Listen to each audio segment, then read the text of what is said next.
This program was first broadcast on Canterbury's access media station, Plains FM, and was made with the assistance of New Zealand On Air. It's time for Emergence News on Plains FM 96.9, citizen-made radio.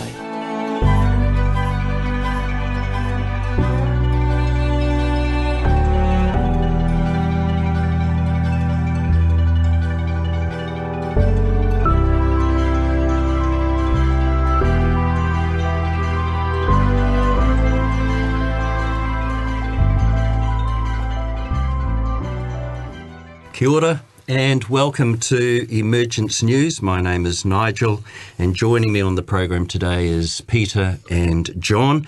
We'll be meeting them in just a moment. Today's program is focused on the breakdown of our civilization. On our previous program we discussed the chaos, and to quote Maitreya himself, he says, "A world chaotic and dangerous. The anxiety, the corruption that exists in virtually every department of human activity, especially commercial activity. The corruption so ingrained within our economic and political systems that university students from around the world this year have been pressuring administrators and policymakers to ramp up efforts to combat climate change and demand an end to the fossil economy. Many of these international students this year have articulated just how dysfunctional and corrupt our political and economic systems are. So bad, so corrupt, that our profit-driven economic models that are the world's biggest oil companies are now on track to spend $103 million on planetary destruction projects every day for the rest of this decade. I'm not going to bring you in here, John, because I know you'll get rolled up over this. These students have also revealed that many schools, some of the most famous, prestigious university institutions globally, are directly linked to the fossil fuel economy and continue to invest in extraction projects. We have universities worldwide training our youth for a world of fossil capitalism. It doesn't sound like a message of hope. That's coming later. So far, we're talking about what is not working. And you covered that last time, John, on the program when you talked about the big C, the word corruption. Mm-hmm. Yeah, and it is a cancer. It is the cancer. And to quote these outraged students, while our planet burns, we must reject the thinking of business as usual. Yes. So why the disintegration of our civilization? Why must we endure this period of darkness and difficulty? Why must so many suffer the hardship? So what we're going to do today is we're going to ask two questions. We're going to look at the big picture, and that's your project today, Peter. Yes, we're just talking about the chaos that Nigel's been talking about. I was given the questions, what can I do about it? What do I need to do? And so I've ended up back at honesty, sincerity and detachment. Right, so let's think about the big picture, and Peter hopefully will look at what's going on, and perhaps there's a spiritual reason behind the collapse of our current economic and political systems. And of course, John, your job today is perhaps to be a bit more pragmatic and what we can do about it individually. So back in just a moment.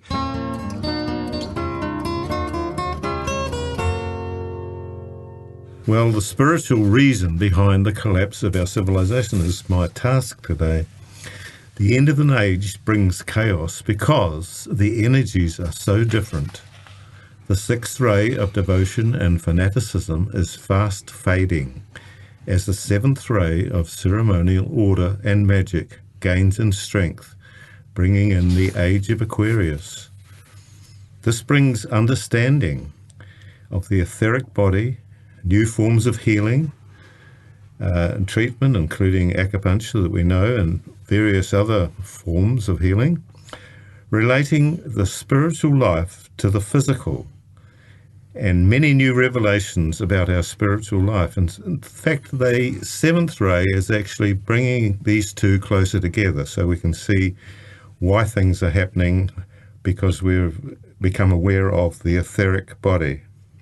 Maitreya sees things from a spiritual point, and he can see changes of heart in much of humanity. Many protest about the war in Ukraine, more in fact than perhaps the Vietnam War or the terrible war in Iraq. We must give up war. It becomes more and more distressing as people become more sensitive. We need to know the truth, as John so emphasised in our last program. The governments of the world need to do the will of the people and not follow the oligarchs who want to expand their power and control. The End of Chaos by the Master. It's interesting, in the latest Share International, these two articles there on the same page, The End of Chaos by the Master through Benjamin Creme, and also we've got a message here from Maitreya himself. So the Master says, when one looks at the world with a clear eye of knowledge, there is revealed to that discerning gaze a view altogether different from that held by most observers. To the vast majority, this is a world of chaos, characterised by war, flood, pestilence. Terror reigns in the hearts of millions. To be sure, the world knows all of these catastrophes, and many suffer grievously as a result. But behind the terror and the pain, there is a growing sense of hope that things will change for the better, that this period is an interim and will not last forever. Thus it is in many areas where the turmoil is greatest, the hardship most acute and most difficult to bear. Behind it all, behind the endless and mindless destruction, this world is emerging from a dark and dream-filled sleep, the awakening from which is difficult and traumatic in the extreme. New and powerful energies are stirring humanity to action as never before. And as always in each such a situation, the first response are mixed, chaotic and destructive, followed by a new and higher rhythm, which gradually imposes itself on the whole. We who look at life behind the outer forms and events know with certainty that this difficult period has all but run its course, that the stability and calm yearned for by so many is almost at hand, and that humanity is awakening, refreshed and renewed from its long, dark night. And it is a long, dark night, isn't it? It would appear so, yes. There is hope coming. Indeed there is. And we'll have a message of hope later with Peter, message number 129 from Maitreya. But in just a moment, we turn our attention to John, and John joins us next.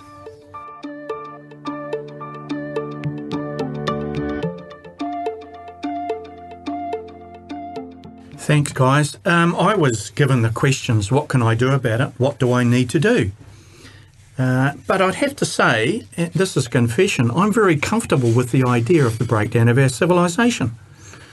The breakdown of our civilization is the only answer that makes sense to me. It answers the question, why is nothing working? Whether you say in the micro or in the macro fields of human endeavour, nothing is working. Okay, the economic system is not working. How we manage this planet economically is not working. In fact, we're destroying our planetary home. See my first point. The economic system is not working. Emotionally, humanity is hurting and in some cases failing. We here in New Zealand brag about being clean and green, and we are not, however you measure it. The power of oligarchy is still present. Oligarchy is still the emperor of this planet, an emperor who still has no clothes, but they are driving us to destruction, filling their wardrobes. The myth of joining oligarchy persists, and many people still believe that if only they could dress like the emperor, all would be well. It's a myth. The emperor doesn't share his wardrobe. Well, it's because our civilization is breaking down. That's the answer. And in having an answer, I am able to regain some of my sanity. The only way I sustain my sanity is because I have a belief. I have a belief in Maitreya's story. I have a belief in the plan. That does give me much comfort. Now, I just want to temper that with, I know this change this collapse is causing people much pain and fear and suffering.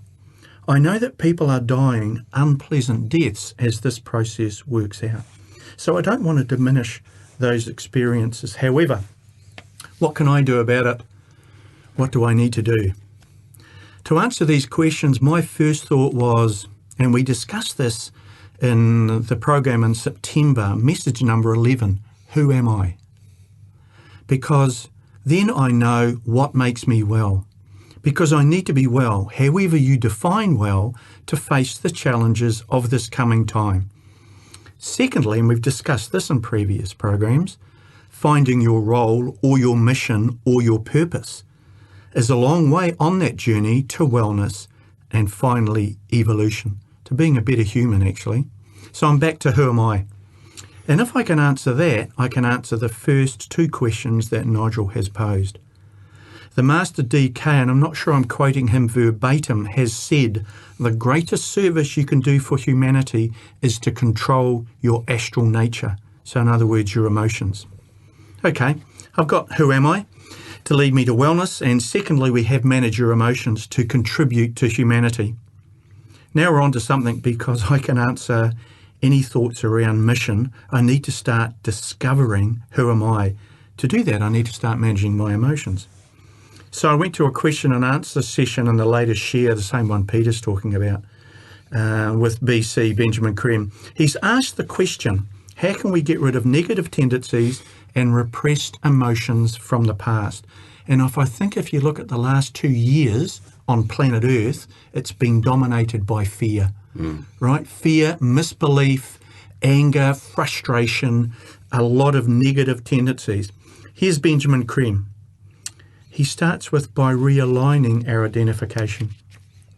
The more we identify with the self, rather than the vehicles of the self, which comprise the physical, the astral, and the mental bodies, the more we rid ourselves of negative tendencies. Negative tendencies are the result of wrong identification. We identify with that which we feel. Mostly we feel negative, we feel hurt, we feel nasty, we feel cruel, we feel angry. We think that's all real. We take it for granted that it's real. It's not real. These are only feelings that pass through. You didn't feel it yesterday, you may not feel it tomorrow, so what's real about it? If it doesn't last, it's not real. It's transitory. Now, if you identify with those feelings and make them last, you build them into your system. Everybody in this room, and he's talking to quite a large crowd, has a tendency to self-pity. Self-pity is a negative experience. Everything is related to oneself. That creates the condition of negativity. And if you identify with it, you simply strengthen it. But if you don't identify with it, you soon say, that's not me. You feel it, but that's not me. Who's experiencing it? Find out who is experiencing it. That's the important thing. You are experiencing it, but who is doing the experiencing? You are the vital one. It's not easy, this stuff, John, is it? It's not easy. It's very easy. I just found this on Share International. Looking in the mirror ain't easy. He goes on to say, you are the self behind experience and the vital one you are coming into contact with. And then you say to yourself, I feel sorry for myself. Why do I have all these negative feelings? Why does nobody like me? That's one of my favourites. Why am I not successful? Everybody feels sorry for themselves at some point, and these are all angry feelings. Benjamin Creme reminds us, you are a God, an everlasting great divine being with all the wisdom, all the power, all the love of God, potentially. It's potentially in your makeup, and it has to demonstrate. And what prevents it from demonstrating are these negative feelings, feelings of inadequacy, feelings of self-pity, feelings of greed, feelings of selfishness. The big number one crass of heresy is the sense of separation. That's the major heresy. Get rid of the sense of separation and you get rid of all these tendencies. They result from the sense of being separate and that everybody else is out to get you, to bring you down. Of course, we repress such feelings because they're painful. We won't allow them to come to the surface and say, is that me? Of course it's not you. Distance yourself from them and they die from lack of ammunition, lack of nourishment. The more you focus on your negative feelings, the more nourishment you're giving them. You're pouring energy into them. Anything you pour energy into is nourished. If you distance yourself, you don't give them any nourishment. You say, that's not me, it's not me. Then there's a distance created between the feeling and you, and gradually they wither and die because you deny them any further nourishment. Detachment. That is the way. That is the way without repression. Repression doesn't do any good, but neither does self-indulgence. You see, most people either repress their emotions or indulge their emotions, and people are taught this. Psychologists say, let it all out, be angry, kick the door. It's ridiculous. It's stupid. It is really stupid. I love it when Benjamin Cream really brings it down, right? The thing is not to deny the emotions, just to look at them. Just to look at them without any kind of trying to get rid of them. Without putting them down, without saying, this is wrong, this is nasty, oh please, I wish I could change. Don't say it at all. Simply look. And if you just look at it without condemning it, but without indulging it either, you don't give it any energy. You just look at it, and you look at it in the right way, without denial, without repression, and it dies, and you weaken its hold on you. The more you do this, the weaker and weaker the connection of that negative with yourself becomes. Then you're free. Assume the freedom that you have. So really what he's saying is, and how we can contribute as individuals to this changing time is, we're all fearful. What you put your attention on grows. Energy follows thought. We are literally energizing our own personal demise. We are powering our own fear. Therefore, learn who you are, and your role will slowly become more apparent. Overcome the addiction to emotion. Then you will know what you can do and how you can contribute. In doing so, you will gain a measure of understanding and peace, a degree of detachment. This takes honesty and sincerity to get that detachment.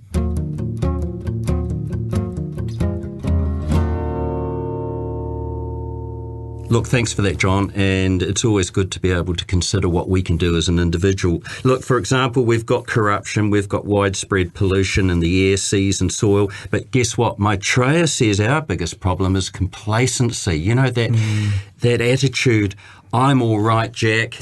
Yes. Everyone else can look after themselves. That's because we believe we're separate, Nigel. Yes. And actually, in that belief of separation, what sits in that is, if I'm separate, therefore for me to do well, I need to take from Peter.